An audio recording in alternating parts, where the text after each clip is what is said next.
తాతగారు. అవునమ్మా. అయ్యగారు, ఏమిటి రంగయ్య? మీకోసం రైతులు వచ్చారయ్యా. పదమ్మా వెళదాం. ఏం వీరయ్యా? అయ్యా, ఎలా ఉన్నారు అందరూ? మీ దయబాబు. నాదే ఉందయ్యా, అంతా పరమేశ్వరుడిదయ్యా. విషయం ఏమిటో చెప్పండి.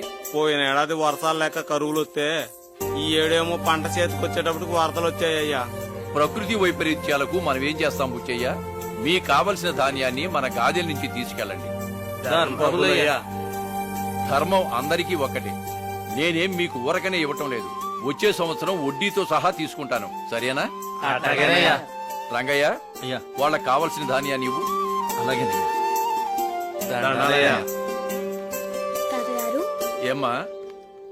తాతగారు, మనకి బోల్డంత ఆస్తుంది కదా, పాపం వాళ్ళకు ఊరికనే ఇచ్చేయచ్చు కదా. ఇవ్వచ్చు తల్లి. కాకపోతే పని చేసేవాడు కూడా సోమరిపోతులా తయారవుతాడు. సోమరితనం అనేది అత్యంత ప్రమాదకరమైన వ్యసనం. ఏ ఋతు ధర్మం ఆ ఋతులోనే ఉంటుందని మీరే చెప్పారు కదా తాతగారు. మరి వర్షాకాలంలో వర్షాలు ఎందుకు పడట్లేదు? కలి ప్రభావం తల్లి. ధర్మం గాడి తప్పింది, ఋతువులు క్రమం తప్పాయి. అంటే మనిషి మనుగడకి మూలం ధర్మం. ఆ ధర్మానికి అనుగుణంగానే ప్రకృతి కూడా నడుస్తుంది. యుగ యుగానికి ధర్మం ఒక్కో పాదాన్ని కోల్పోతూ వచ్చింది. బ్రహ్మకి ఒక కల్పకాలం పగలుగాను, మరో కల్పకాలం రాత్రిగాను లెక్క. కల్పం అంటే 432 కోట్ల మానవ సంవత్సరాలు. ఇందులో కృత, త్రేత, ద్వాపర, కలియుగాలున్నాయి. కృతయుగంలో 17,28,000 మానవ సంవత్సరాలు. ఇందులో ధర్మం 4 పాదాల నడిచింది. గాలిలో కాలుష్యం, మనుషుల్లో కల్మషం లేదు. మానవులు, దేవతలు కలిసే జీవించేవారట. సగటు మనిషి ఆయుష్ 1,00,000 సంవత్సరాలు. పొడవు 32 అడుగులు ఉండేవారట. తరువాతది త్రేతాయుగం, 12,96,000 సంవత్సరాలు.